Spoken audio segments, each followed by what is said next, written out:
میں ایک واقعہ آپ کو سناتا ہوں جو خود میرے ساتھ پیش آیا. میرے پاس کئی سال پہلے کی بات ہے، جرمنی سے ایک صاحب کا میرے پاس خط آیا اور انہوں نے اپنا حال یہ لکھا کہ میں پاکستان میں تھا اور وہاں سے پھر میں روزگار کی تلاش میں جرمنی آ گیا. جرمنی جب آیا تھا تو اس وقت دین کا کوئی احساس میرے دل میں نہیں تھا، دین کی کوئی فکر میرے دل میں نہیں تھی. میں صرف دنیا کمانے کے لیے یہاں پر آ گیا تھا، تو نہ اپنے دین کی کچھ خبر تھی، نہ معلومات تھی، نہ اس پر عمل تھا. لیکن یہاں پر رہتے رہتے میں نے ایک کرسچن لڑکی سے میرے تعلقات ہو گئے اور پھر میں نے اسے شادی کر لی. شادی کے بعد بھی کوئی دین کی طرف رغبت پیدا نہیں ہوئی، کوئی احساس پیدا نہیں ہوا. لیکن جب اولاد ہو گئی اور اولاد ذرا نشو و نما پانے لگی، ذرا سی وہ سمجھدار ہونے لگی، تو اس وقت میں نے دیکھا کہ میری کرسچن بیوی وہ اولاد کو کرسچینٹی پڑھا رہی ہے اور کرسچینٹی کی تعلیم دے رہی ہے. تو اس وقت میرے دل کا اندر کا سویا ہوا مسلمان جاگا کہ یہ میری اولاد ہے اور یہ کرسچن بننے جا رہی ہے، میری بیوی اس کو کرسچینٹی پڑھا رہی ہے. تو میں نے اپنی بیوی سے کہا کہ تم اس کو یہ کرسچینٹی مت پڑھاؤ. بیوی نے کہا میں کیوں نہ پڑھاؤں، یہ میری بھی اولاد ہے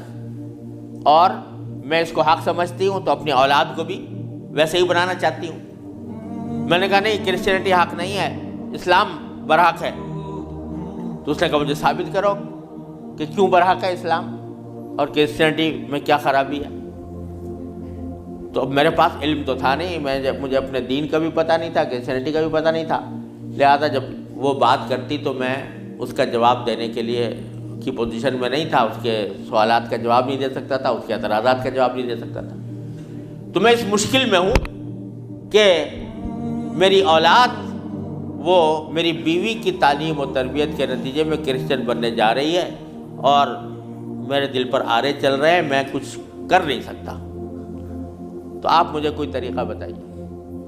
یہ خط میرے پاس آیا تو میں نے اللہ تبارک و تعالیٰ سے دعا کی کہ اللہ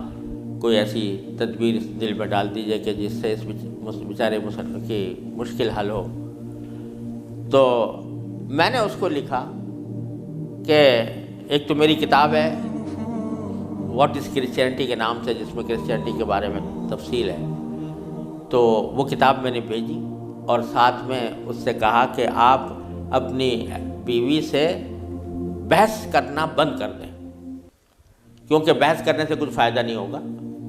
آپ کو خود معلومات نہیں ہے اور بحث کرنے سے ویسے بھی فائدہ نہیں ہوتا. جب بحث مباحثہ شروع ہوتا ہے تو ہر ایک آدمی چاہتا ہے دوسرے کو زیر کر دے، اس سے کوئی خاص فائدہ نہیں ہوتا. تو آپ بحث کرنا تو بند کر دیں، البتہ ان کو 2 باتوں پر آمادہ کر لیں. ایک بات تو یہ کہ اس سے یہ کہیں کہ بھئی خدا کو تم بھی مانتی ہو اور میں بھی مانتا ہوں، اور یہ بھی مانتی ہو کہ خدا سے دعا کی جاتی ہے. تو آؤ ہم دونوں بیٹھ کر یہ دعا کریں، اکٹھے بیٹھ کر یہ دعا کریں کہ یا اللہ اگر اسلام برحق ہے تو ہمارا سینہ اسلام کے لیے کھول دیجئے، اس پر عمل کی توفیق عطا فرمائیے. اور اگر کرسچینٹی برحق ہے تو پھر کرسچینٹی کے اوپر ہمارا دل کو مطمئن کر دیجئے. دونوں مل کے یہ دعا کیا کریں. ایک تو اس بات پر اس کو آمادہ کریں، دوسرے اس بات پر آمادہ کریں میں کتاب بھیج رہا ہوں کہ وہ کتاب کا مطالعہ کر لیں. میں نے یہ لکھ تو دیا، اللہ تعالیٰ سے دعا بھی کی کہ اللہ میں نے لکھ تو دیا ہے، اس کو مؤثر و مفید بنا دیجئے. کچھ عرصے کے بعد اس ساتھی کا خط آیا. اس نے لکھا کہ الحمدللہ میری بیوی نے آپ کی دونوں باتیں تو مان لی ہیں اور کہا کہ یہ دعا بھی کروں گی اور یہ کتاب بھی پڑھوں گی، لیکن ابھی کوئی فرق نہیں آیا، معاملہ جوں کا توں ہے.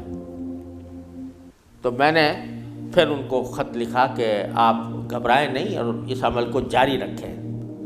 دعا کرتے رہیں، تو گھبرائیں نہیں. اس کے کچھ عرصے کے بعد ان کا خط آیا میرے پاس. اس میں انہوں نے لکھا کہ عجیب و غریب واقعہ ہو گیا. وہ یہ کہ میری بیوی وہ کسی جگہ کوئی ڈگری کورس کر رہی تھی، اس سلسلے میں یونیورسٹی گئی، اور یونیورسٹی سے واپس آتے ہوئے ہم دونوں واپس آ رہے تھے، وہ گاڑی ڈرائیو کر رہی تھی، میں اس کے برابر میں بیٹھا ہوا تھا، تو اچانک اس نے گاڑی ایک جگہ روک کر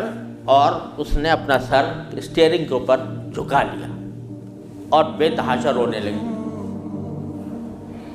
میں سمجھا کہ خدا نہ کرے اس کے اوپر کوئی دل کا دورہ پڑا ہے یا کوئی تکلیف ہوئی ہے، تو میں پریشان ہوا۔ میں نے پوچھا کیا بات ہے، تو روتے روتے اس سے بولا نہیں جا رہا تھا۔ بمشکل جب میں نے بار بار پوچھا تو اس نے ایک جملہ کہا کہ میں اور کوئی تکلیف نہیں ہے، بس مجھے تم مسلمان بنا دو، اسلام میں قبول کرنا چاہتی ہوں۔ کہتے مجھے اپنے کانوں پر اعتبار نہیں آیا کہ یہ وہی عورت ہے کہ جو اتنی شدت کے ساتھ مجھ سے بحث کیا کرتی تھی، اور اب یہ کری کہ میں نے کیا کہا، تو بار بار میں نے اس سے پوچھا تو اس نے کہا کہ نہیں، میں سچ کہہ رہی ہوں کہ مجھے مسلمان ہونا ہے، تو مجھے کہیں لے جا کر مجھے مسلمان بناؤ۔ میں پھر اس کو فوراً اسلامی سینٹر میں لے گیا، وہاں جا کے اس نے کلمہ شہادت پڑھا، مسلمان ہوئی، اور اس نے خط میں لکھا تھا کہ یہ اتفاق سے یہ دن رمضان کا تھا، اور آج پہلا موقع ہے کہ ہم دونوں نے سحری میں اٹھ کر ہم دونوں نے اکٹھا روزہ رکھا ہے، اور آپ کو خط لکھ رہے ہیں، اور دوسرا خط میری بیوی کی طرف سے ہے۔ تو دوسرا خط اس کے ساتھ تھا اس کی بیوی کی طرف سے، اور اس نے مجھے لکھا تھا کہ میں آپ کا شکریہ ادا کرتی ہوں کہ آپ نے مجھے ایک ایسا طریقہ بتایا جس کے ذریعے اللہ تبارک و تعالیٰ نے مجھے ہدایت عطا فرمائی۔ تو یہ میرے خود اپنے ساتھ پیش آیا ہوا واقعہ ہے۔ اللہ تعالیٰ سے اگر ہدایت مانگی جاتی ہے وہ دعا رد نہیں ہوتی۔ یعنی بہت سی دعائیں جو ہم دنیا کے لیے مانگتے ہیں کہ یا اللہ ہمارا روزگار لگ جائے، ہماری دولت میں اضافہ ہو جائے، اس میں ضروری نہیں کہ اللہ تبارک و تعالیٰ وہی چیز دے دیں جو آپ نے مانگی ہے، اس لیے کہ بعض اوقات اللہ تعالیٰ کے علم میں ہوتا ہے کہ یہ چیز اس کو دیں گے تو اس کے لیے نقصان دہ ہوگی، کوئی اور چیز دے دیتے ہیں، اس سے اچھی چیز دے دیتے ہیں۔ بعض مرتبہ آدمی مانگتا ہے کہ مجھے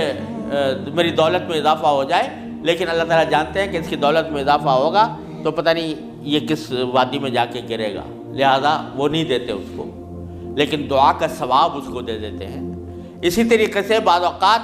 دنیا کے بارے میں اگر یہ ہو کہ بھئی یا اللہ میاں مجھے محسن فرض کرو کہ بیمار ہے تو شفا مل جائے، تو بیماری کے اندر بعض اوقات اللہ تعالیٰ جانتے ہیں کہ اس کا بیمار رہنا ہی اس کے حق میں زیادہ فائدہ مند ہے، تو وہ بعینی ہی وہ چیز نہیں دیتے لیکن اس سے اچھی چیز عطا فرما دیتے ہیں۔